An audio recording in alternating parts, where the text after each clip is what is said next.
logaritmo amarillo que tenemos hoy, como hemos dicho en la entradilla, es Carolina Collazo, que es una investigadora de Buenos Aires. Vives en Buenos Aires, no sé si eres de Buenos Aires, pero luego ahora nos cuentas si quieres. Y como estaba diciendo ella ahora mismo, pues nos conocimos pues allá por el año, yo creo que fue el año 15, en un congreso que organizaba un grupo del que también después Carolina nos hablará con mayor detenimiento, en un congreso sobre Althusser. Y justamente fue en un congreso en el que coincidía con el final de la campaña electoral, la segunda vuelta del balotaje famoso, en el que ganó Macri. Yo recuerdo las caras de tristeza de todos, ¿no? Unas caras de tristeza que se contagiaban. Y recuerdo también, por muchas cosas, ¿no? Sobre todo, yo creo que era sobre todo porque todo el mundo tenía conciencia, creo yo, de que se trataba del final de un ciclo, o al menos que el ciclo que en ese momento, si no se acababa, se interrumpía, tenía difícil volverse a recuperar, ¿no? La victoria de Macri supuso una verdadera losa para todos. Finalmente, felizmente, ya no lo tenéis gobernando, pero bueno, yo quisiera que empezáramos por ahí, ¿no? Si te parece. Porque como de lo que se trata es de tener una charla en la que conozcamos a ese logaritmo que eres, ese logaritmo amarillo que eres, un poco. La primera parte de nuestra conversación, yo había pensado que girase sobre estas cuestiones, ¿no? El contexto en el que vives, cómo te posicionas en él, cómo lo piensas, cómo te enfrentas o no a determinadas cosas, ¿no? Bueno, Macri, 2015, final del gobierno de Cristina, 2015 para acá. Bueno, cuéntanos, si te parece, desde ahora, cómo piensas que hay que darle vueltas a ese 2015 de Macri. Bueno, a ver, en principio tengo que decir, ¿no? Que sí, soy de Buenos Aires, así que toda perspectiva que pueda dar de la escena política va a estar indudablemente sesgada por esa mirada absolutamente centrada en la idiosincrasia porteña, digo, en ese sentido. Yo pertenezco a una fuerza política que es una fuerza política a nivel nacional, pero digo, podría tener respecto de una mirada general de la política nacional, una mirada mucho más cercana a un turista que viene a Buenos Aires. Mi mirada de la escena política, de ese abrupto giro que tuvo la escena política argentina en el 2015, la leo desde, digamos, la lucha de fuerzas que hubo, sobre todo en las luchas electorales, en los armados electorales y en la escena en torno a la ciudad de Buenos Aires, ¿sí? Ni siquiera a la provincia de Buenos Aires, sino a la ciudad de Buenos Aires, que es, bueno, una urbe muy particular y que no representa de alguna manera la idiosincrasia de todo el territorio argentino, ni cómo se dan las disputas políticas en el interior del país. Uh-huh. En aquel 2015 el terreno estaba, me acuerdo que ahí yo no me acuerdo si el Congreso fue entre medio de la primera y la segunda vuelta, ¿no? Sí, justamente.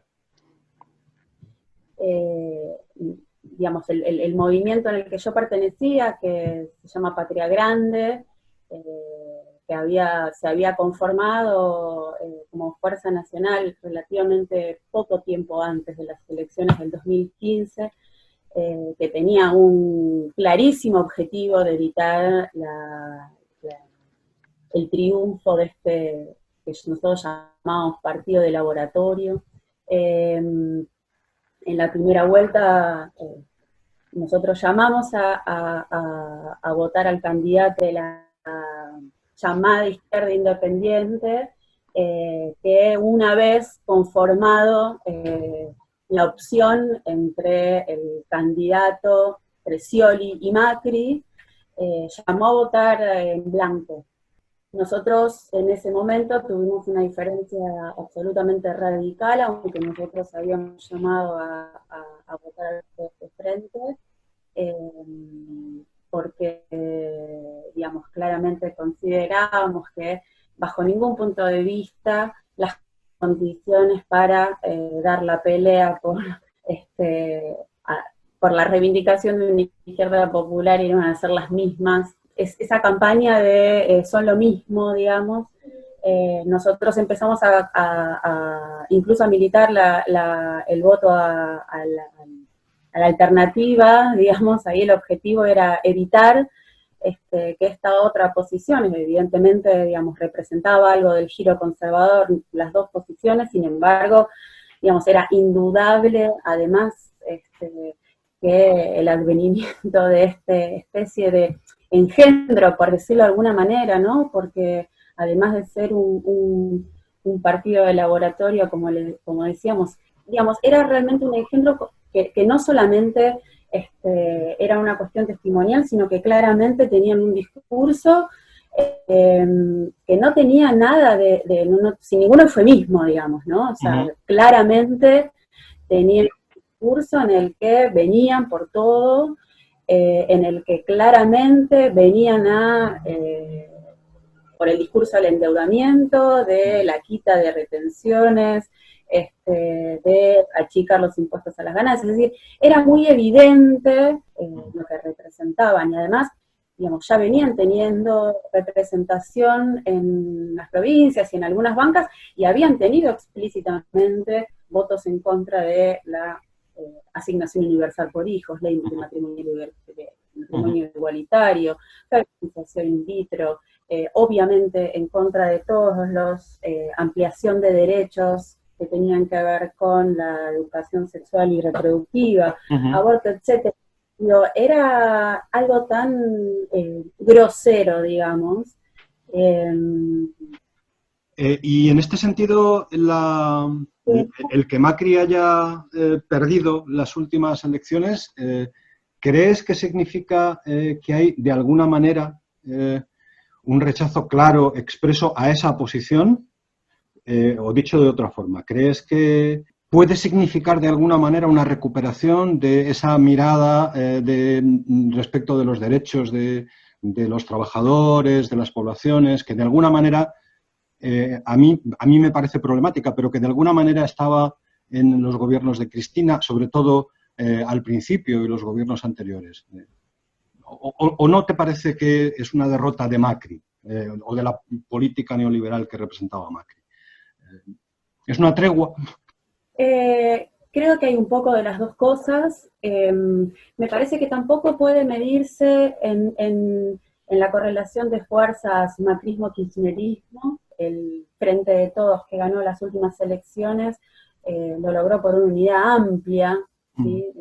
En ese sentido, digamos, me pesa mucho también el lugar que ocupó el Frente de Patria Grande. En ese, creo que no hubiera ganado, digamos, la opción, la fórmula Fernández-Fernández si no hubiera tenido, digamos, esa ampliación, lo que nosotros llamamos la necesidad de una unidad heterogénea, pero absolutamente contradictoria. Por situar cuál es la situación que me llama la atención tanto y que de alguna manera querría que nos explicaras de alguna forma. En aquella visita a Buenos Aires del año 15, cuando ganó Macri, teníamos el hotel en el Bauen, justamente donde cerró la campaña el Frente de Izquierdas, ¿no? Frente de Izquierdas que no, que mantuvo su propia candidatura hasta el final, y Frente de Izquierdas que también ahora ha mantenido su propia candidatura manteniendo una posición diferente, distinta a la que habéis mantenido en Patria Grande, ¿no? Que se niega a un pacto, ni siquiera sea de paso, con el peronismo y este tipo de cuestiones. Bueno, ¿cómo entronca todo esto con la vieja cuestión de la participación en el peronismo o de la relación con el peronismo? ¿Por qué ese estar prendido del peronismo en la tradición de izquierdas, y aquí digo de izquierdas en sentido amplio, no en sentido estricto, ¿no? ¿Por qué es estar prendido de Perón en la tradición de izquierdas argentina? Te puedo responder desde un caso concreto para que se entienda, digamos, la necesidad de salir de esa dicotomía que tiene que ver con que si una izquierda independiente debe existir completamente separada de eso que llamamos peronismo, o si la construcción de una izquierda popular tiene que necesariamente prenderse de eso que llamamos peronismo. ¿Cómo entra en eso el populismo? Digo, lo que te puedo contar para que veas un poco la complejidad del tema es el armado del frente electoral, digamos, para vistas a las elecciones del 2019, de qué manera se conforma Patria, porque ahí, en esa unidad heterogénea y contradictoria, convive todo esto que estás mencionando, en un caso concreto, con consecuencias concretas, y además en una coyuntura postelectoral en el que puedo mostrar, en última instancia, de qué manera eso cuaja sin haber sido, digamos, un caballo de Troya, por decirlo de alguna manera, sino otra cosa. El Frente Patria Grande es un frente que se arma con lo que venía siendo Patria. Patria tuvo en un momento una suerte de dos aristas a quienes de alguna manera sí alinearon más con el kirchnerismo, por decirlo de alguna manera, y otros que mantenían una posición más, digamos, independiente. De esa división, entonces el Frente tiene una pata, digamos, voy a pecar de simplificadora, pero más populista, es decir, una pata que quizás podría estar mucho más identificada con el Podemos, para decirlo de alguna manera. Otra pata, que es la que después quizás me voy a explayar en otros aspectos, que es a la que yo pertenezco, que es Vamos, Patria Grande, y un armado peronista, ¿sí? Que es Tres Banderas, que es la otra pata del frente, en el que uno de los referentes, que por ahí algunos reconozca, es Juan Grabois. En ese armado son diversas organizaciones sindicales, docentes, organizaciones sociales, la Confederación de Trabajadores de la Economía Popular, es decir, cada una de esas patas tiene un nivel de diversidad de conformación en torno a sus organizaciones y en torno al armado que tiene con las organizaciones sociales, que el Frente en su totalidad aloja, ¿sí?, de una manera compleja y contradictoria todas esas denominaciones que en abstracto no definen nada, digamos, ¿no? Finalmente compartió, digamos, y negoció, por decirlo de alguna manera, compartir en algunas listas con el Frente de Todos las candidaturas para las elecciones del 2019. Eso logró para el Frente una banca, tenemos un diputado nacional por la provincia de Buenos Aires, un diputado nacional por la ciudad de Buenos Aires, una legisladora porteña, Ofelia Fernández, que es la legisladora más joven, que ella no viene de la línea peronista, es decir, que ella es de Vamos Patria Grande, y tenemos un ministerio de la mujer, géneros y diversidades, cuya ministra es Elizabeth Gómez Alcorta, que es una militante de Vamos Patria Grande que no viene, digamos, entonces, digo, ahí hay ciertas conquistas que son muy difíciles de pensar. Digo, en ese sentido, el Frente, a diferencia de ese posicionamiento que ha señalado esta estrategia política como el fin de la izquierda independiente, ¿no? Un cierto realismo en la lectura de la coyuntura, ¿no?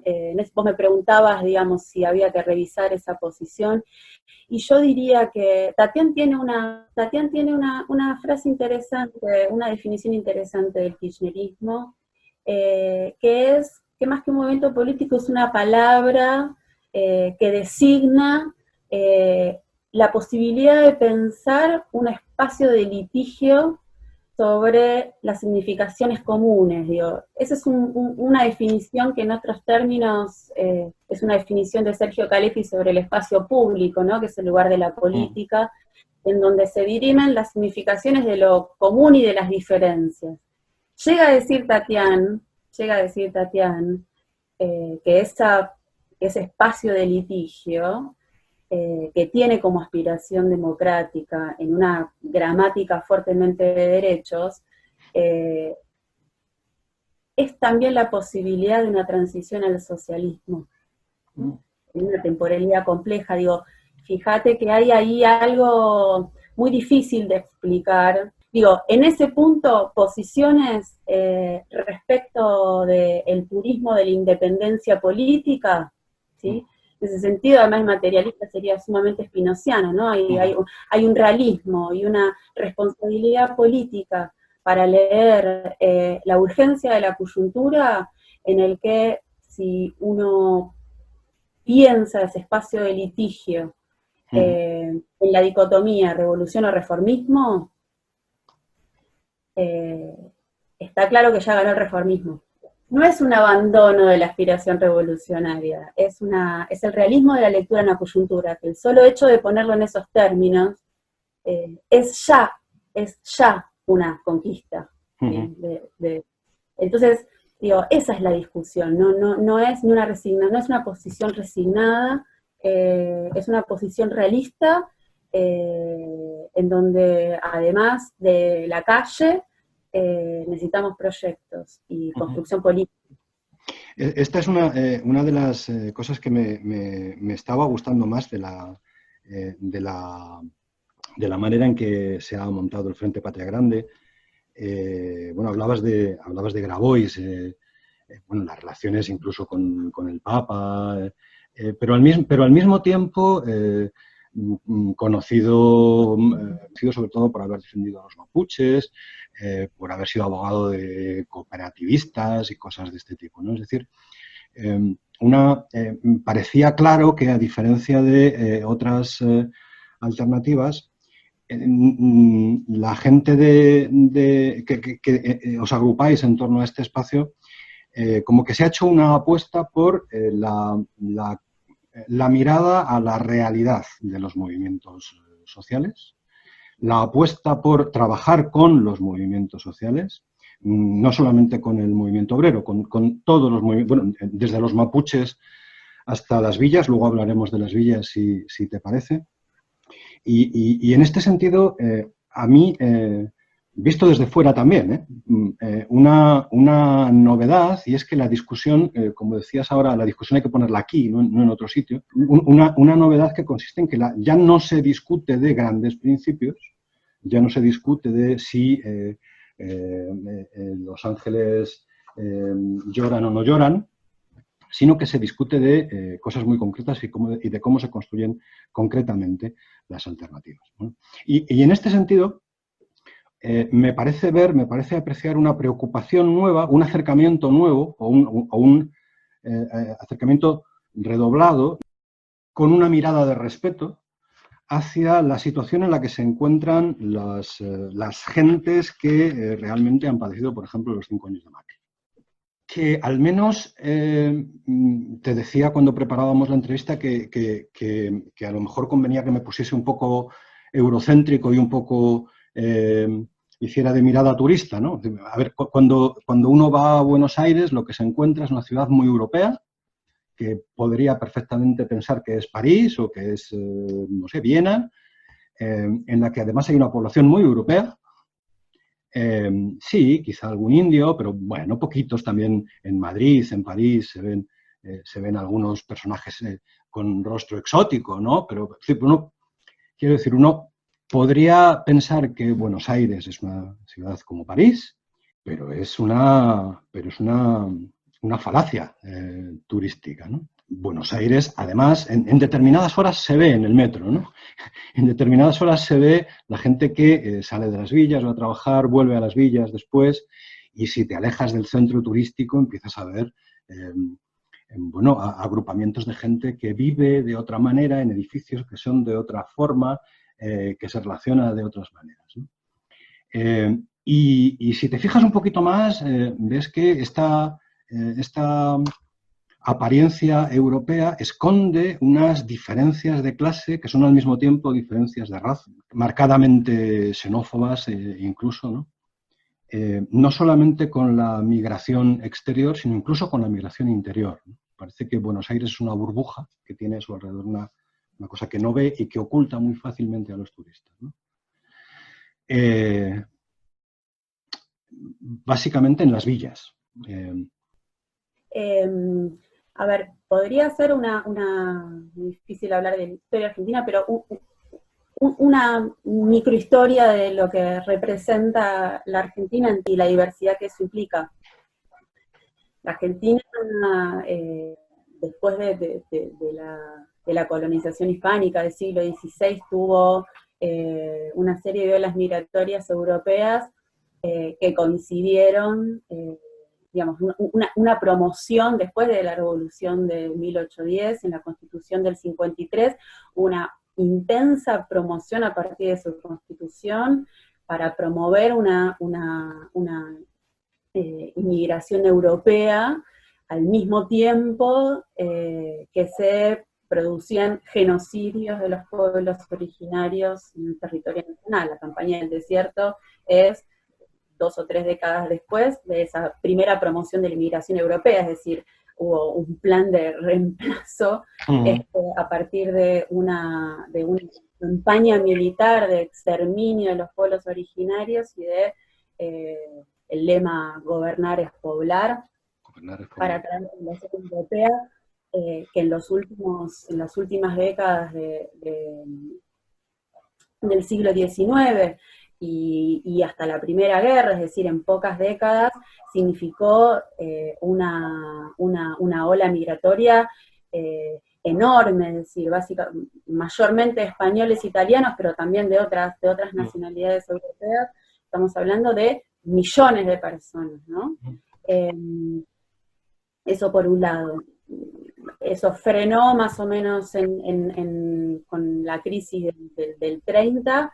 Después hay otra etapa de la llegada de migrantes al país, que tuvo más que ver con migración de países latinoamericanos y sobre todo países limítrofes en la segunda mitad del siglo XX. Muy fuertemente de Paraguay, de Bolivia, pero también de Perú, ¿sí? Y también mucho más recientemente, ya en el siglo XXI, por diversos otros motivos aparecieron migraciones de otros países del continente americano, de Venezuela, Colombia, y otros, y senegaleses, digamos, también hubo otra ola distinta.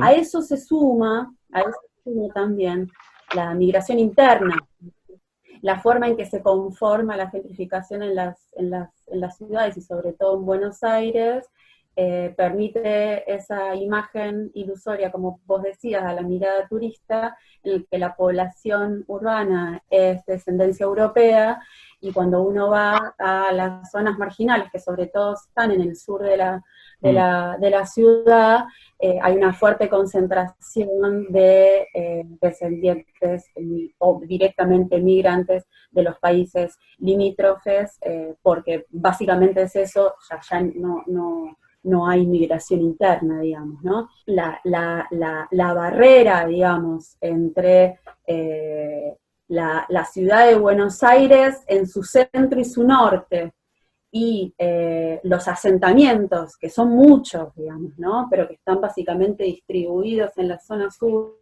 y la conformación es básicamente migrante, paraguaya, boliviana, peruana, bueno, y están, digamos, concentradas en el sur de la ciudad. Digo, eso queda, digamos, fuera de la vista de quien pisa Buenos Aires, porque básicamente están en zonas, además, geográficamente marginales, ¿no? O sea, la que yo conozco, que es la Villa 21-24 de Barracas, está básicamente en los confines de la ciudad, ahí donde termina y está el riachuelo, digamos, ¿no? Es en el sur-sur.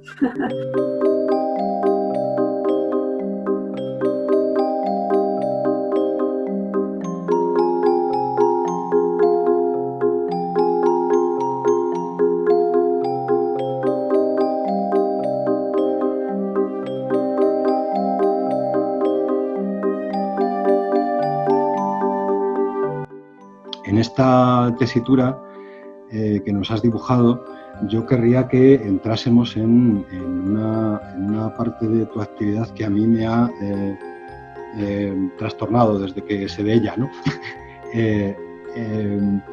Porque tú hablabas ahora de la Villa 21-24 y en esa villa, y te pediré que nos expliques con detalle cómo se ha montado esto, quién lo ha montado, por qué, qué se hace, cómo... También, si pudieras hacer algún apunte hacia cómo está funcionando, si habéis conseguido mantenerla en este periodo de confinamiento, te lo agradeceré. Habéis montado, ha brotado, como brotan las flores en la primavera, una iniciativa que se llama Pueblos de América. Para empezar con este segundo bloque, cuéntanos sobre Pueblos de América. Bueno, el Pueblos de América es un profesorado que forma maestros para educación primaria, es decir, que es una institución educativa de nivel superior, cosa que no existía en las villas, ¿no? Digamos, en ese sentido es un proyecto que completan, es un algoritmo amarillo para el canon. Surge de esta manera. Yo me uno al proyecto del Pueblos de América, pero es un proyecto que viene gestándose de antes del propio pueblo. Una organización en el barrio, en la villa de Barracas, que se llama Decir es Poder, que es un grupo de maestros villeros que tuvieron el proyecto de erradicar el analfabetismo en la villa. De manera que tuvieron un proyecto de alfabetización y además de formación de alfabetizadores.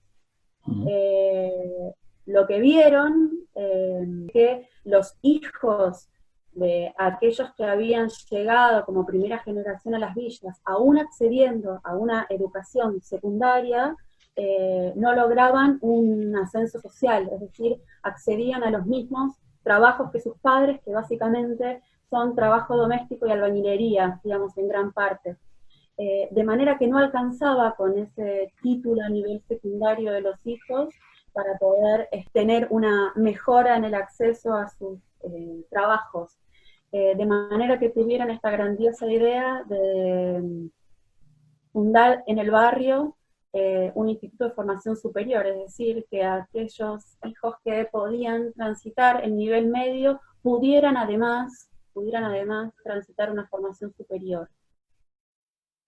Para poder hacer esto, en estas condiciones, parecía básicamente algo imposible, surgió la posibilidad de hacer una suerte de acuerdo con un profesorado popular, pero que no está en la villa, sino que está en Barracas, en la parte urbana de Barracas. Es un profesorado que se llama Alfredo Palacios. Alfredo Palacios es el nombre del primer diputado socialista de América, es decir, que es una institución que está muy ligada a la historia del socialismo, que fue además el lugar que se fundó con el propósito de ser la Universidad del Pueblo, un proyecto socialista. En ese edificio que se llama Sociedad de Luz, funciona desde el 2003 un profesorado popular, en el sentido de estar dirigido a la clase trabajadora, un profesorado gratuito, que es un profesorado que forma profesores para nivel medio, es decir, es un profesorado en historia, y recientemente también se incorporó un profesorado en geografía. Entonces, el Pueblos de América funciona como un anexo del profesorado al Palacios, es decir, que ese profesorado funciona en términos, digamos, institucionales, legales, jurídicos, como el amparo institucional que permitió que el Pueblos de América fuera un profesorado con reconocimiento estatal, con título oficial, de manera que, por supuesto, lo que no tiene, digamos, porque es un profesorado que depende, en términos estatales, del gobierno de la ciudad, es decir, que está habilitado por el gobierno de la ciudad, que el título es oficial, es decir, que está reconocido oficialmente como un instituto de formación superior, es decir, como un magisterio, pero por supuesto no recibe absolutamente ningún fondo que debería para su infraestructura, para sueldos docentes de ningún tipo. El Pueblo de América funciona y se construyó enteramente con la militancia y con recursos donados, digamos. Este grupo de Decir es Poder, que son los directores,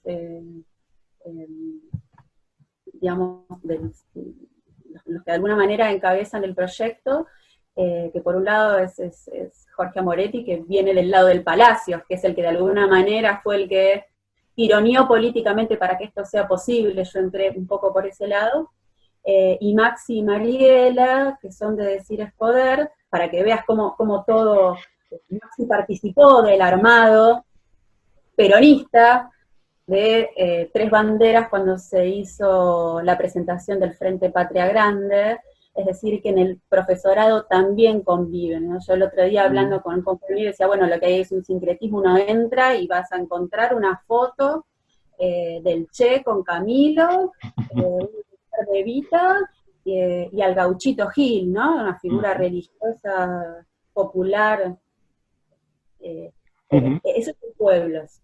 Tal como lo contabas, parecía que estabas hablando de una cosita muy chiquitita, pero de chiquitita nada.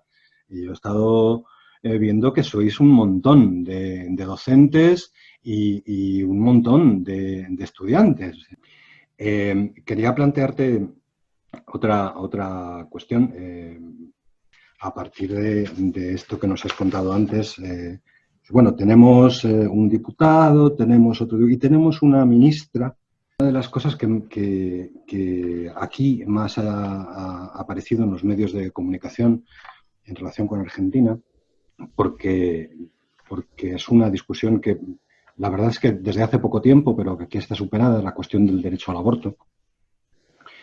Y de repente hemos visto en los medios de comunicación que las calles de Argentina se llenaban de manifestaciones de mujeres reivindicando el derecho al aborto. Como que uno pensaba que esas situaciones ya se habían acabado, ¿no? Y se encuentra con que no se han acabado. Y poniéndolo en relación con la existencia de una ministra, que no es cualquier ministra, sino que es una ministra nuestra, ¿no? ¿Cómo veis esta situación? Y luego, si te parece, seguimos hablando del feminismo, porque me llama la atención cómo la planteas sin plantearla, o cómo no la planteas planteándola. Luego, si quieres, luego entramos en eso. Pero me interesa que nos cuentes esta cuestión del aborto, del derecho al aborto. La historia de esta campaña en la Argentina tuvo su momento de máxima conquista en el 2008. La campaña por el derecho al aborto seguro, legal y gratuito es una campaña de muy larga data. Nosotros tenemos en el Código Penal la figura de la interrupción legal del embarazo, para el cual también hay toda otra discusión sobre el protocolo para la ILE, pero con relación al proyecto de interrupción voluntaria del embarazo, la campaña tuvo en el 2008, por primera vez, creo que fueron, no sé si 7 intentos previos, por primera vez un tratamiento legislativo. Un tratamiento legislativo que tuvo, digamos, voto favorable en la Cámara de Diputados, finalmente no se aprobó, porque senadores la rechaza. Sin embargo, la conquista de ese año de campaña tuvo muchas estelas, más allá de que la ley no haya salido, y esas estelas tuvieron que ver en un montón de aspectos que no solamente tuvieron que ver con la cuestión del aborto, sino con un montón de derechos vinculados a la salud sexual y reproductiva.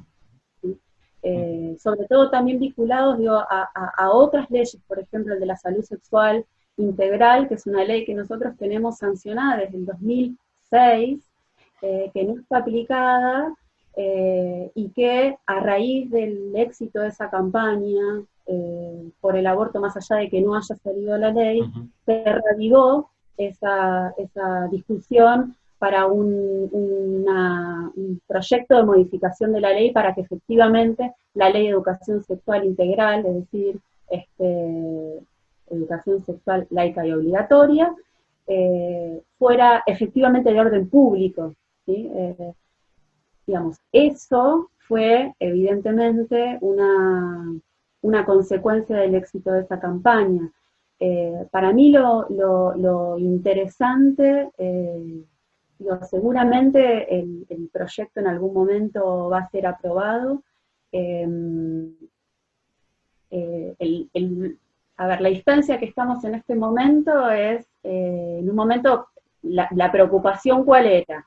La preocupación era que de repente volvimos a tener un Ministerio de Salud, por ejemplo, ¿sí? Que habíamos dejado de tener, un Ministerio de Salud encabezado por Ginés González, que es claramente un defensor de la legalización del aborto voluntario, y un ministerio en el que encabezado por una ministra que además es una militante feminista que ha llevado también, ha sido una de las impulsoras de la campaña, es decir, estaban dadas todas las condiciones para que efectivamente este año el proyecto fuera aprobado. Sin embargo, una de las preocupaciones que habíamos tenido, digamos, en el armado del frente, tenían que ver con ciertas moderaciones en la gestión política, y además ahí hay otras cuestiones que se juegan y que tienen que ver, esto corre por cuenta propia, ¿no? Pero que tienen que ver con una serie de puntos de acuerdo en términos económicos con relación a la perspectiva antineoliberal que tiene el Papa Francisco, que creo yo que en este punto funciona como contrapeso, digamos. El miedo, digamos, era que el precio sea, digamos, esta suerte de institucionalización del reclamo, pero que después efectivamente.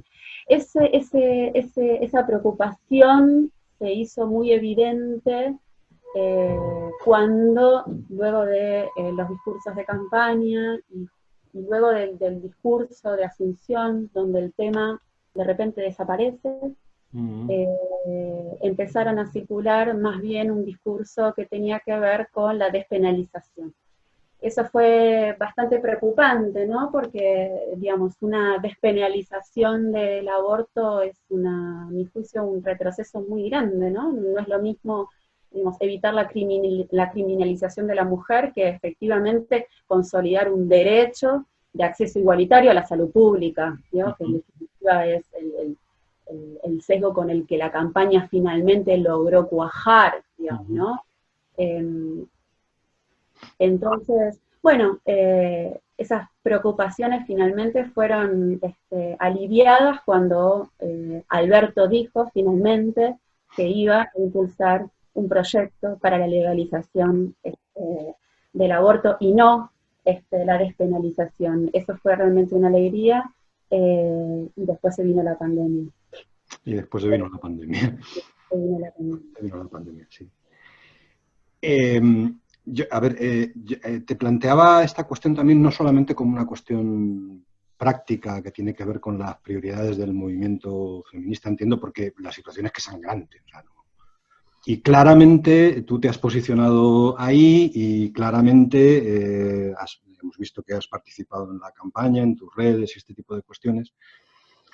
Pero digamos que así como desde el punto de vista teórico has entrado en discusiones que tienen que ver con otras cosas, aquí en esta cuestión del feminismo es como que no has entrado. A ver, salvo que yo vi un artículo que hicisteis, digo, en página 12, sobre ideología y erótica, en la que hablabais justamente. Además, a mí me parecen unos términos muy claramente identificables con las cosas que se están discutiendo en otros lugares. O sea, no se puede decir, no, es que entraron en una cuestión de la que no sabía. No, todo lo contrario, ¿no? Hablabais de la necesidad de no sucumbir a los discursos androcéntricos. Y esto lo planteabais en discusión con unos compañeros que habían publicado un artículo. Bueno, leyendo este artículo en página 12, que no es largo, no es un artículo de desarrollo, es más bien un articulito pequeño de opinión, uno percibe que hay una discusión de fondo muy evidente y que no es la primera vez que surge, seguro, al mismo tiempo que dice, ¿y por qué de esto no han escrito? Hablo de un artículo que escribes con Natalia, ¿no? ¿Y por qué no entran más en esta cuestión? Bueno, pues las dos cosas. Esa discusión de fondo, ¿cómo es? ¿Cómo planteáis esta cuestión de la mirada androcéntrica? Y si hay algún motivo especial, además de que las urgencias sean otras, por supuesto, por el que no hayáis entrado en esta discusión desde el punto de vista teórico. Efectivamente, no he entrado en, no solamente sí por ahí la discusión teórica, no en la producción, por varias razones. En primer lugar, diría esto, no tengo absolutamente ninguna duda que es necesario producir una teoría feminista. Eso en primera instancia. Ninguna duda. No tengo tampoco ninguna duda que hay ya mucho escrito y que es necesario darse el lugar para poder estudiar lo que compañeras teóricas y militantes feministas han hecho en un camino que nos antecede por largo rato. El otro día escuchaba por segunda vez la entrevista con Montserrat. Entonces, digo, hay algo que en lo que hay que hacerse cargo en esta coyuntura en particular y son discusiones de este momento. Yo particularmente tengo todavía una deuda de estudio, de lectura y de discusión con esa historia, ¿sí? Antes de discutir cuál sería la posición que habría que tener en esta. Eso en primer lugar. En segundo lugar, porque tengo ciertas preocupaciones con relación a discutir el feminismo en términos de qué es lo que identifica. Es decir, creo que habría que en todo caso, esto digo, la necesidad de producir una teoría feminista, habrá que ver si es un término que servirá, si es un concepto que habrá que repensar, si es de los femeninos, si es feminista, o cómo habrá que llamarlo, digamos. Yo todavía siento esa incomodidad en la que me gustaría seguir habitando, porque me parece que más potente tiene el feminismo, digamos, para llamarlo en ese sentido. Digo que no tiene que ver con la identidad justamente porque es eso que mueve la incomodidad, nos atraviesa de un modo en el que tenemos que tener al mismo tiempo el impulso de la intervención, la necesidad de producir una teoría, pero además, diría yo, cierta cautela, lo voy a decir en términos muy marxistas, ¿no? Para no hacer de la necesidad de la teoría una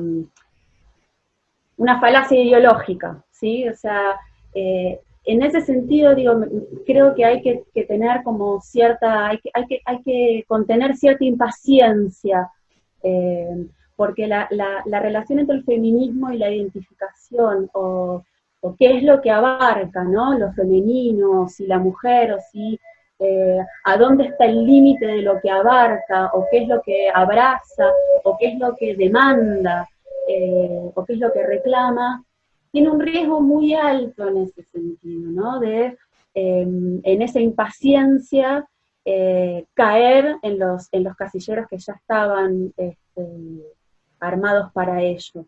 Y en ese sentido creo que el movimiento feminista o el pensamiento feminista, lo voy a decir así, el feminismo materialista, antes que un materialismo feminista que ya existe, creo que tiene la audacia, la cautela y la fortaleza para sostener esa incomodidad. Esa es la potencia del feminismo. En ese sentido, digo, para sintetizar, mi no intervención teórica es, por un lado, una humildad con la deuda que tengo todavía, con leer a compañeras que han hecho mucho antes, han producido y han actuado, para poder leerlas al calor de las urgencias de mi tiempo, y por otra parte, porque me parece que esa cautela es absolutamente necesaria, y también por otra razón que es generacional, que es, le escuchaba a Montserrat en la charla que tuvo con vos, y decía algo interesante sobre las generaciones, las nuevas generaciones, ¿no? Y entonces también esa cautela tiene que ver con no querer comernos cierto impulso que también hay que darle lugar a otras generaciones. Digo, por ahí me toca de cerca el hecho de tener un hijo adolescente, pero a veces me pasa que en ciertos círculos, digámoslo muy entre comillas, clasistas, progresistas, feministas, etcétera, no podemos hablar esto, ¿no? De si es o no una moda de la clase media. Yo tengo algo para decir respecto de eso. Eso que llamamos patriarcado, no es el monstruo que tenemos enfrente y el que hay que defenderse, derribar, deshacer. El patriarcado somos nosotras mismas también, ¿no? Entonces, el feminismo no es una especie de coraza o de armadura que tenemos que construir entre todas. Es una afección común en el que la operación es la de desvestirnos, ¿no? Y no es simplemente el coraje de quedarnos desnudas, porque de lo que tenemos que desvestirnos es en parte de nuestra propia piel. Y entonces, en eso de que el patriarcado somos nosotras también, y nosotras somos también nuestro propio obstáculo, hay que también reconocerse en ese lugar para ser el blanco de ataque de otra generación, porque si no, lo voy a decir así horrible, pero llevamos el pañuelo bien arriba y después estamos criando unos pequeños monstruos reaccionarios porque no les damos espacio para que, ¿no? Para que se rebelen contra qué, digamos, ¿no? No les dejamos lugar. Entonces, esa contradicción de lo que mi generación representa hay que saberla sostener con inteligencia y con humildad. Carolina, ahí en el artículo este de página 12 del que estoy hablando, hacéis una cita de un artículo de unos compañeros y después lanzáis una pregunta, ¿no? Las mujeres, ¿qué lugar tenemos entre los maestros y los amigos? Bueno, ¿qué hay detrás de esa pregunta? Bueno, a propósito del diálogo que intentábamos abrir con estos compañeros, a ver, ese artículo que hacía referencia a los amigos y a los sabios, de alguna manera representa una pregunta, yo la he recibido, ¿no? Una cierta preocupación de algunos compañeros sobre qué lugar ocupan, ¿no? En esta, digo, siento como una necesidad de tener que responder ese tipo de preguntas. ¿Por qué yo no puedo ser feminista? O porque, ¿quién dice que yo no hablo del feminismo? Entonces, digo, entonces ahí es como, a ver, uno podría decir, la inadaptación y la incomodidad es un llamado que invitamos a hacerlo todos. Entonces, digo, hay un punto en el que me rehúso a llamar, a definir la manera en que se identifica el feminismo. Pero claramente hay algo que no lo puede ser, ¿no? Es decir, un hombre heterosexual, ¿no? Un burgués heterosexual no puede decir que es feminista. Es decir, en ese sentido, entonces decía, bueno, ojo con esto, ¿no? Porque son compañeros del mismo palo teórico, y que en este sentido es interesante, porque, digamos, ahí, es en esa pregunta, ¿qué lugar ocupamos las mujeres? Es de alguna manera el llamado de atención, que, digo, para citar una frase de Althusser, el libro sobre imperialismo, donde, citando a Marx, dice, ojo muchachos, porque cuando nosotros, que estemos interesados, ¿no? Que estemos absolutamente interesados en la victoria de la lucha de la clase proletaria, no significa que seamos parte de esa clase, ¿no? Entonces, ojo, porque uno puede estar, ¿no? Muy interesado en la victoria de algunas conquistas del movimiento feminista, pero no es lo mismo, que de feminista. Entonces, ese resguardo, o sea, esa pregunta iba a propósito de este tipo de posiciones de algunos compañeros, bueno, los que hace falta discutir un poquito, ¿no? Que hace falta, digamos, invitarlos a habitar la comodidad y a soportar, ¿sí? Esa diferencia y lo insoportablemente extraño a lo uno, digamos, ¿no? La composición es eso. Tatiana tiene una frase que también me gusta mucho, que dice que la igualdad es el mundo de los raros. La igualdad es el mundo de los raros, sí, sí. Lo decís de una forma muy, muy bonita, ¿no? Habláis de la batalla contra la llamada posverdad, porque una idea verdadera es una acción expansiva y contradictoria de transformación colectiva. El verdadero desafío político es desear una unidad de afectos en la más insoportable heterogeneidad. Me parece y yo por eso echo mucho de menos, de verdad, que os adentréis en ese terreno, porque me parece que el punto de la mirada está ahí, y que lo marcáis perfectamente.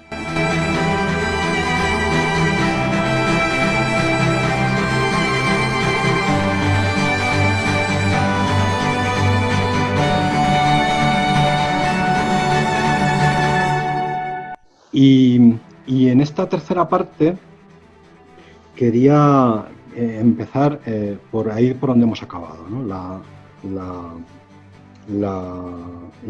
Los afectos de la más insoportable heterogeneidad,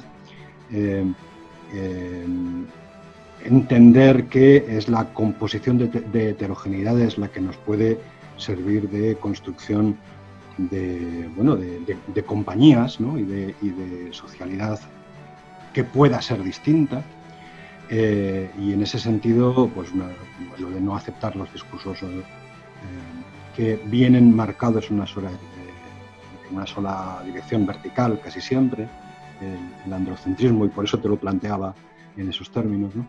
Que creo que son los términos en los que los planteabas, ¿no? Bueno, en esta cuestión del discurso y de la subjetividad, has trabajado especialmente como investigadora, además de ser docente en los pueblos de América.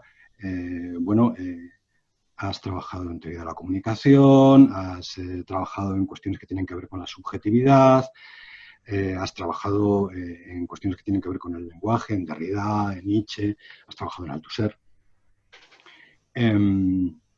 Y esta tercera parte quería que fuese un poco encaminada a dilucidar tu posición en esos asuntos, ¿no? Una primera cuestión. Mirada turista de principio. Bueno, una argentina que habla de la subjetividad y no habla de psicoanálisis. O al menos no habla explícitamente de psicoanálisis, ¿no? Que no es lo mismo exactamente, pero bueno, que no habla explícitamente de psicoanálisis. Pero que sí discute con la mirada lacaniana, por ejemplo, o bueno, en alguna discusión con Jorge Alemán. Esta cuestión de la subjetividad, ¿por qué no la planteas en términos psicoanalíticos, o al menos estrictamente? ¿Y por qué la planteas en términos althuserianos? ¿Qué hay o qué encuentras tú en Althusser que pueda servir, no sé si para superar alguna carencia o para añadir algo o para qué? Bueno, en realidad, digamos, yo podría decir en lo que respecta a mi trabajo más individual, que giró más en torno a un vínculo entre Althusser y Derrida, por decirlo de alguna manera.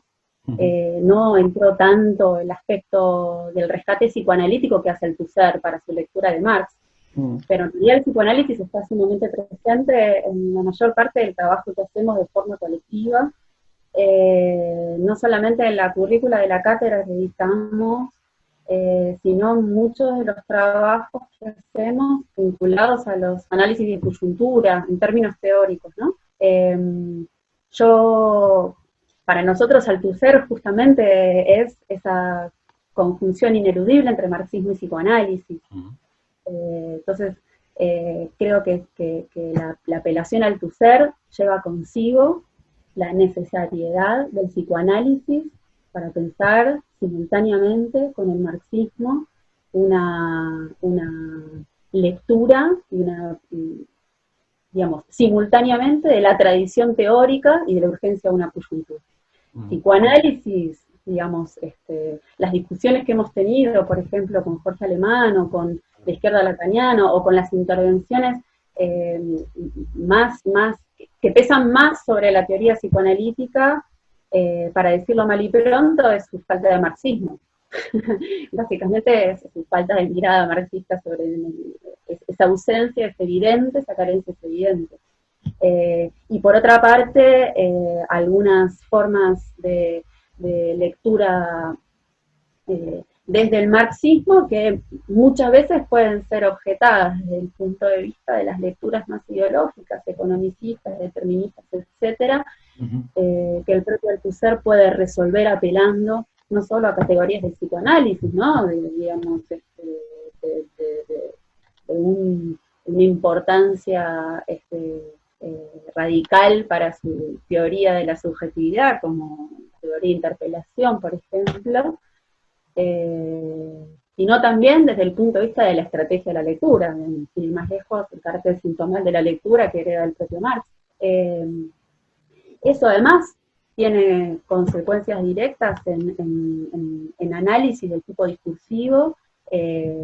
Bueno, Piaget es una referencia ineludible para pensar una teoría materialista del discurso, por ejemplo, pero la cuestión del psicoanálisis está absolutamente atravesada, digamos.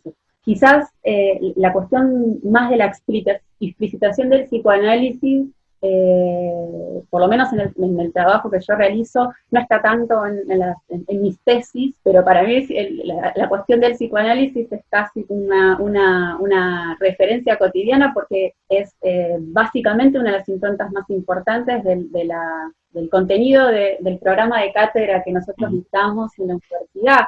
De hecho, digamos, la forma coloquial a la que nos referimos a nuestra materia es marxismo y psicoanálisis.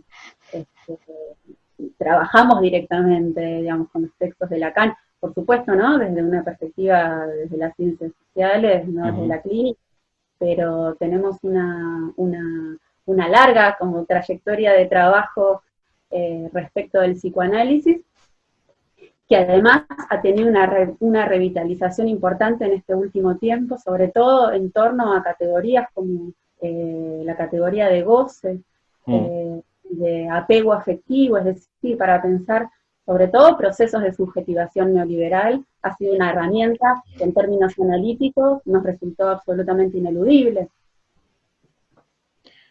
Hay una cosa a la que has hecho referencia de pasada, pero que a mí me parece muy importante en vuestro trabajo, y digo vuestro en el mismo sentido en el que tú le has dicho, ¿no?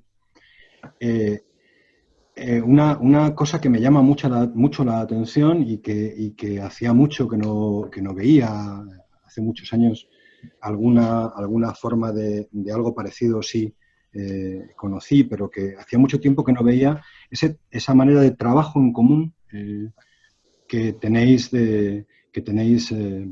como interiorizado de una manera tan clara que muchas veces es difícil distinguir la singularidad de uno de vosotros, de una de vosotras, ¿no? Es decir, el trabajo conjunto sobre temáticas, sobre textos, sobre asuntos, pues no sé, hablo de Natalia Romé, hablo de Pedro,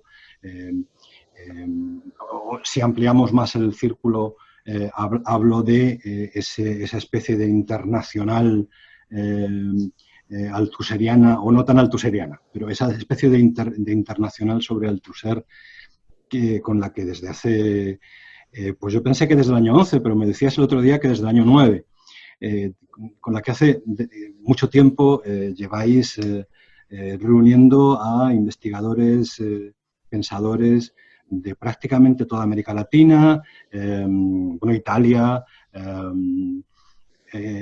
saltando incluso barreras de idioma, está el brasileiro, el italiano de Milán.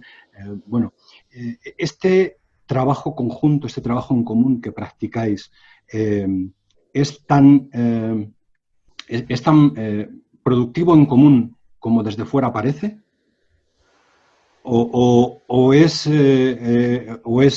una forma de generar grupos sin más, ¿no? A mí me parece que no, me parece que es más, que es muy productivo, pero querría que nos contaras si esto es así o no, y si esta manera de trabajar es algo que habéis adoptado conscientemente o simplemente ha surgido, o cómo es esta cuestión. Bueno, ahí dos cosas, digamos, en esa trayectoria de forma de trabajo. Una, ahora voy a contar un poquito la trayectoria de cómo se conformó esta especie de comunidad althuseriana internacional. Pero antes que eso, yo, y creo que tuvo mucho que ver en la formación de eso, Natalia y yo nos formamos juntas en una cátedra en la que trabajamos hace ya casi 17 años. La universidad nos alojó en esta cátedra que en su momento dirigía Sergio Caletti. Lo nombro porque de alguna manera es un nombre muy importante, porque antes de que todo esto suceda, antes de que arrancaran las jornadas, antes de que armáramos esta comunidad, antes que todo esto, Sergio Caletti es el que hace muchísimo tiempo, incluso antes de que nosotras apareciéramos en esta historia, estaba completamente convencido de la necesidad de leer Althusser, y que lo incorporó en la currícula de una materia, de una carrera nueva en la que pertenecía a una facultad de ciencias sociales, y estaba completamente convencido, teórica y políticamente, de la potencia de esa lectura. Natalia y yo entramos a esta cátedra, nos formamos, digamos, con esa forma de trabajo en la que una cátedra es el lugar en el que uno se forma como docente, como investigador, y que el trabajo colectivo es la forma de trabajo. Más allá de que uno haga sus investigaciones doctorales, de grado, de maestría, de doctorado, todo eso se hace al calor de un trabajo que es siempre colectivo. Ese para mí es un legado de Sergio, y que tiene que ver con su lectura de Althusser, que siempre tuvo un lugar protagónico en eso que armó. Esa es la cátedra que hoy dirigimos las dos, y tenemos esa misma forma de trabajo con los docentes que formamos en la cátedra, con los tesistas que formamos en otros equipos de investigación al margen de la cátedra, y es la manera en que trabajamos en todos los aspectos de nuestra vida docente, investigativa, militante, personal, ¿no? Allá por 2009 fue Natalia un poco el motor propulsor, la idea madre de armar unas jornadas vinculadas al proyecto de investigación que teníamos sobre marxismo y psicoanálisis. Y armamos un poco encabezado, Sergio también tenía sus cosas más tradicionales, y entonces ahí la renovación generacional y el impulso fue básicamente de Natalia. Armamos unas jornadas que se llamaron Marxismo y Psicoanálisis. La del 2015 fue digamos, ese coloquio de los 50 años de Palabra Capital, que después tuvo otras dos versiones más, es decir, hubo 3 coloquios internacionales Althusser, 2015, 2017 y 2019. 2015 en Buenos Aires, 2017 en Chile, en Santiago, y 2019 ahora en Campinas. Esa saga de 3 congresos tuvo una precuela de 3 jornadas en el 2009, 2011 y 2013. Que no siendo coloquios y siendo jornadas, no por eso dejaron de ser internacionales, y por eso se nombra la invitación a compañeros de otros lugares. Esas jornadas que se llamaron, esa precuela de 3 jornadas fueron, en su nombre genérico, Marxismo y Psicoanálisis. La del 2009 se llamó Por los Caminos de Althusser, y fue la primera, en el 2009. Una segunda jornada en el 2011, en la que ya había venido Vittorio, por ejemplo, en el que ya había venido, creo que Diego Lanciote de Brasil, no sé si había estado también incluso Danilo Martuchelli. Esas se llamaron Espectros de Althusser, también fueron en Buenos Aires. Ahí la cosa empezó a tomar otro color, y empezamos a conocernos.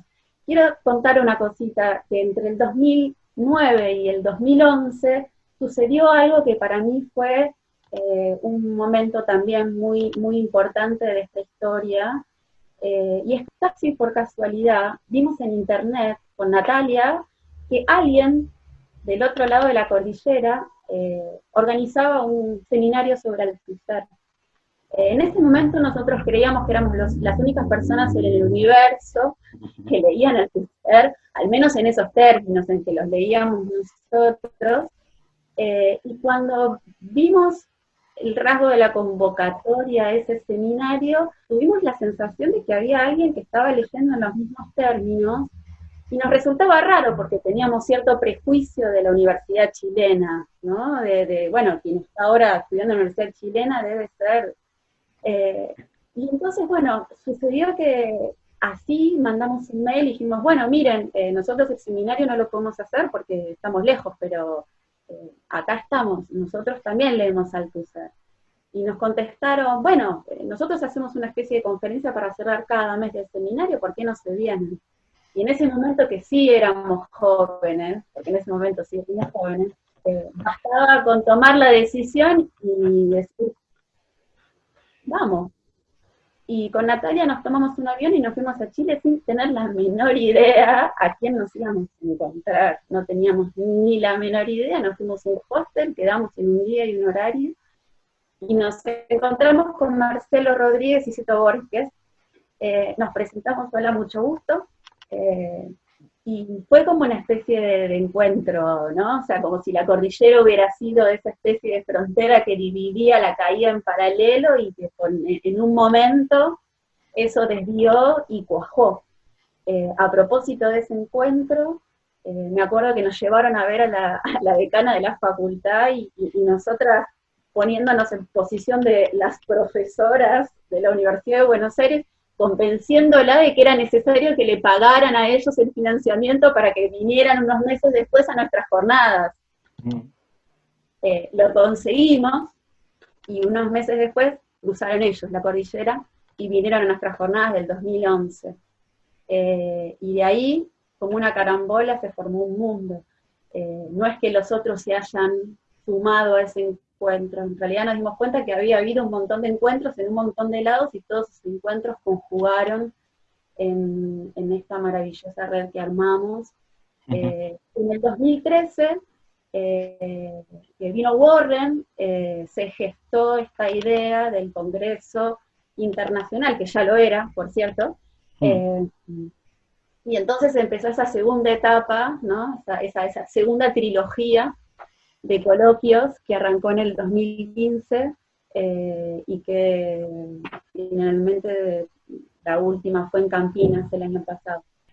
Una cuestión, en lo que articula, al menos explícitamente, ese grupo, es los trabajos alrededor de Althusser, pero en la práctica, al menos, supongo que no en el grupo de trabajo más común, ¿no? Pero en lo que articula es algo que es bastante más que Althusser. Investigaciones sobre la recepción de Althusser en América Latina, que después derivan en los marxistas de América Latina, que después derivan en la reconstrucción de la historia del marxismo en América Latina. Quiero decir que como que da la impresión que el grupo que en torno a Althusser articuláis de esa manera va bastante más allá. La pregunta que te hago es, ¿y ese va bastante más allá, quizá pueda pensarse como articulación de un trabajo colectivo más grande o de momento a ver qué pasa? Digamos, hay diferentes líneas, ¿no? Digamos, hay lugares de confluencia. También tiene que ver con la manera en que cada uno llegó al althusserianismo desde diferentes disciplinas y diferentes recorridos teóricos. Hay quienes han llegado más desde el espinozismo, desde la teoría, desde la historia intelectual, por ejemplo, ¿no? En el caso de Marcel Cárcemo, Jaime Ortega, que tiene este librito hermoso que se llama La incorregible imaginación, ¿no? Entonces, que han articulado toda esa recepción y la impronta de la recepción althusseriana en estudios de historia intelectual en Argentina y en Latinoamérica.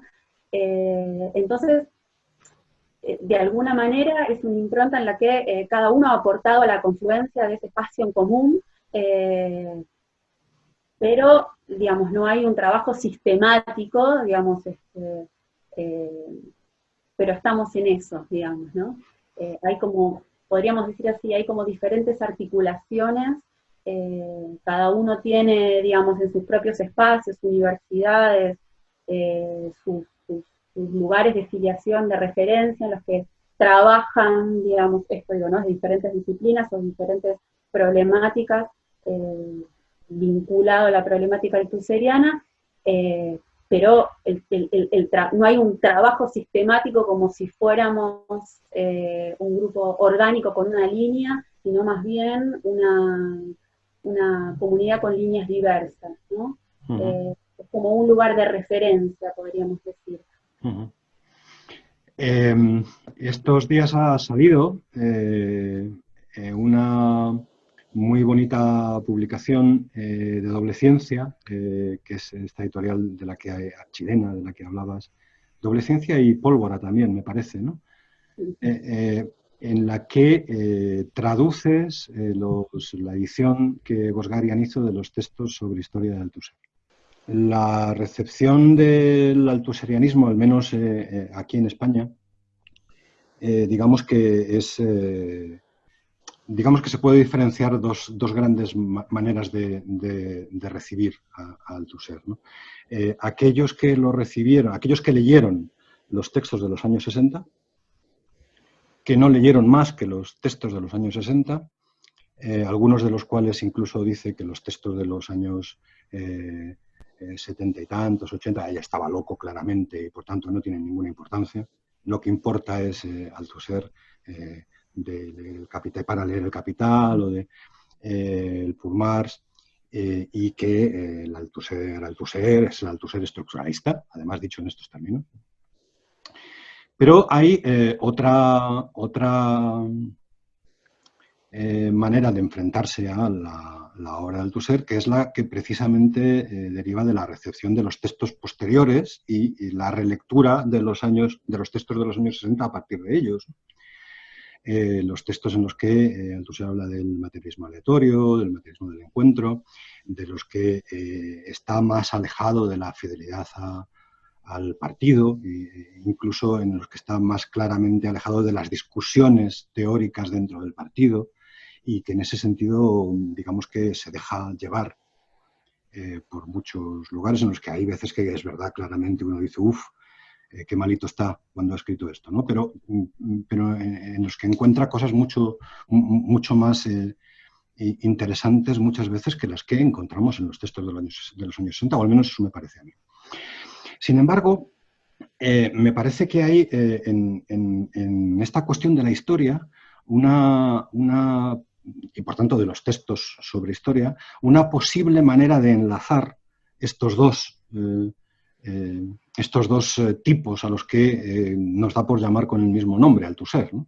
El Althusser que estaba empeñado en decir que aquello del materialismo dialéctico era un logaritmo amarillo, y que tenía obsesión con esta cuestión, insistiendo en que la historia es un proceso sin sujeto ni fines, que la historia no está marcada en ninguna dirección, que no hay un comienzo ni hay un fin, y que por tanto todas esas cosas que aparecen claramente en la tradición marxista son cuestiones que hay que desechar.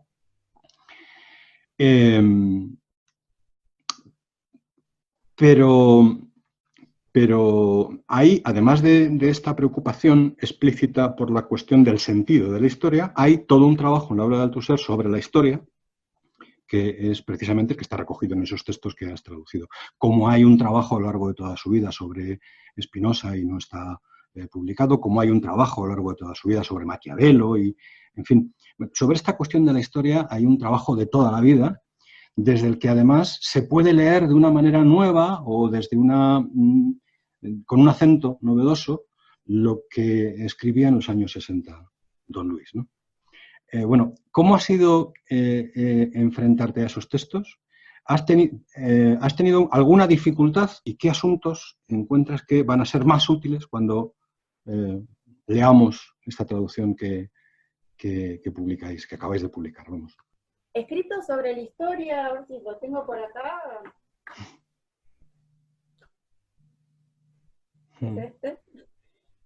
Escrito sobre la historia es una compilación de textos inéditos, de los cuales yo traduje el libro sobre el imperialismo.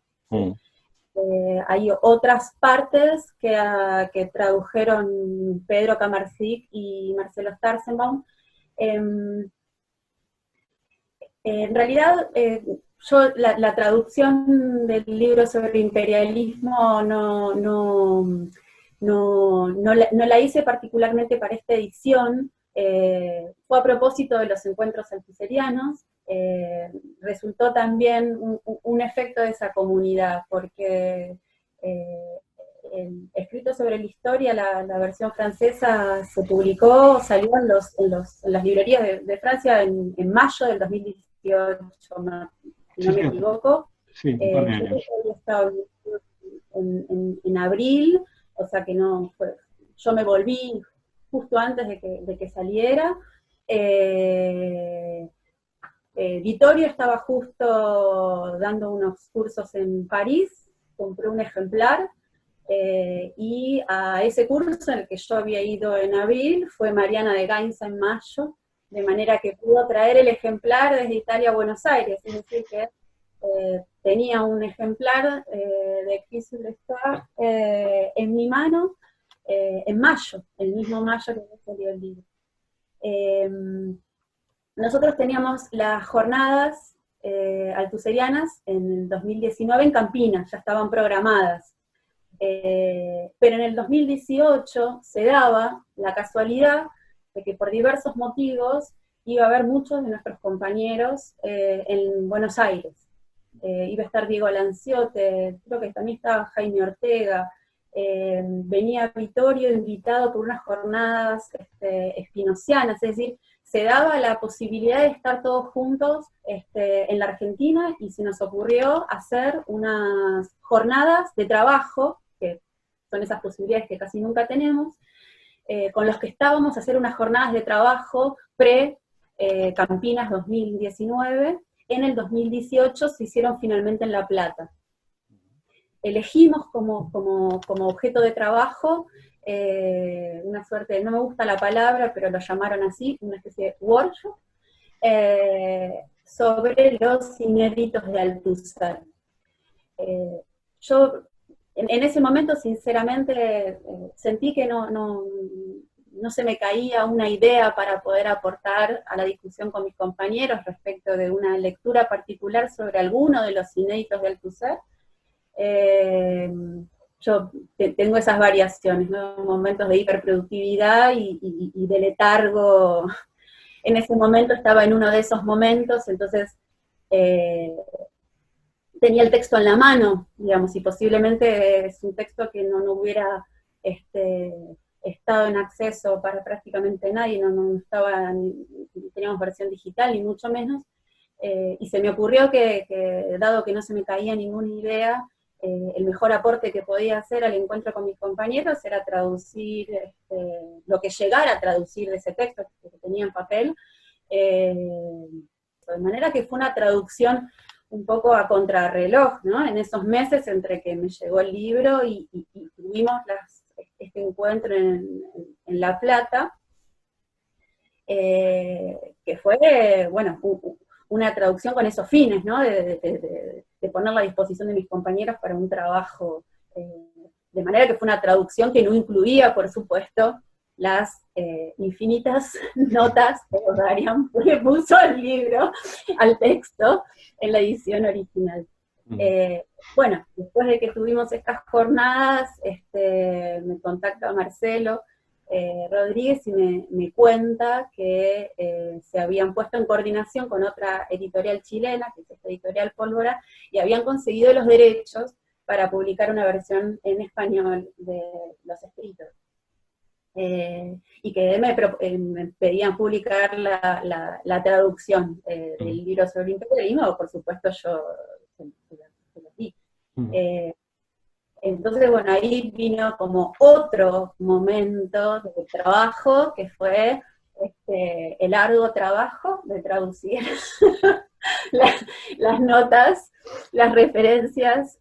Tengo que decir que él, bueno, muy amablemente se puso en contacto conmigo para colaborar en esa... Él en ese momento además estaba trabajando en la traducción al inglés de los escritos, entonces tuvimos como bastante intercambio en ese trabajo de traducción.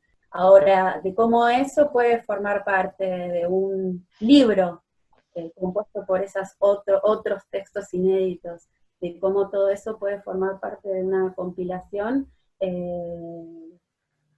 la verdad es que no podría decir mucho porque simplemente me aboqué a la traducción del libro sobre imperialismo. Digo, quizás ahí el que trabajó más en el conjunto fue Pedro y Marcelo.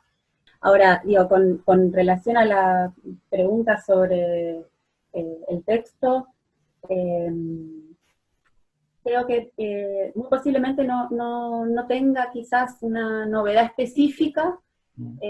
Creo, como muy bien vos intuís, es un texto que puede ser tranquilamente un eslabón de articulación entre el Althusser de los 60 y el del materialismo aleatorio. De hecho, digamos, diría yo, una especie de antesala. Hay elementos muy concretos con relación a lo que después iba a ser el materialismo aleatorio. En ese sentido es bastante útil leerlo como en ese lugar. Y después es un texto que tiene, digamos, como nota de color, por decirlo de alguna manera, un registro extremadamente sarcástico, plagado de cinismos y de expresiones. En ese sentido es un texto que, digamos, es difícil leer un texto de Althusser y que te salte una carcajada, digamos, ¿no? Es un texto muy particular en eso. Yo que en general adhiero más a una posición y a una lectura como la que haces vos, Juan Pedro, aún así reivindicaría, digamos, el carácter profundamente estructuralista de Althusser, porque entendería por estructuralismo algo muy distinto lo que no, al sí. que adjudican a aquellos que lo reivindican como estructuralista y rechazan, digamos, su obra posterior a los 60. Sí. Así que en ese sentido, el libro sobre imperialismo es un libro que posiblemente pueda servir como una herramienta para sostener esa lectura más compleja. ¿Qué nos vamos a encontrar dentro de, no sé, un año, 2 años, publicado como novedad por Carolina Collazo? No sé si Carolina Collazo, pero Carolina Collazo dentro de algún colectivo seguro. Dos cosas. Veo de alguna manera participando de ese parto colectivo, de una teoría feminista o de un feminismo materialista, que por el momento se está gestando, pero que será no uno, sino muchos partos. Y por otro lado, continuar con otras publicaciones que no son de orden quizás académico y que vengo trabajando muy fuertemente en otra pata de la militancia, que es el Instituto de Investigación Social Tricontinental, que es el lugar donde se conjuga muy fuertemente el trabajo militante, la articulación con la organización social y la producción, ¿no? Es el lugar donde lo que se publica, lo que se produce y se publica, se piensa estrictamente como una intervención que tiene como objetivo discutir los temas inherentes a la izquierda, pero desde una discusión que no es entre intelectuales. Diría que esas serían como las dos líneas en las que me veo produciendo y publicando. Bueno, Carolina, así graciosamente también, como estoy diciendo al acabar estos programas, te ofrezco la posibilidad de despedirte. En lugar de pedirte que te despidas, te pido que nos cites para otra ocasión. ¿En qué términos lo harías? ¿En qué términos nos convocarías a escucharnos, a leernos, a hablarnos? Y me gustaría seguir transitando la manera en que todos estos encuentros duran, ¿no? En seguir construyendo la duración de nuestros encuentros teóricos, de nuestros encuentros políticos militantes, sobre todo, y de lo que, digamos, desde nuestra militancia materialista podemos construir, independientemente de las filiaciones, independientemente de las nacionalidades, independientemente de los dispositivos de encuentro, y de las limitaciones de toda coyuntura. Pues nos veremos ahí. Muchas gracias, Carolina. Gracias a vos, Pedro. Acabamos.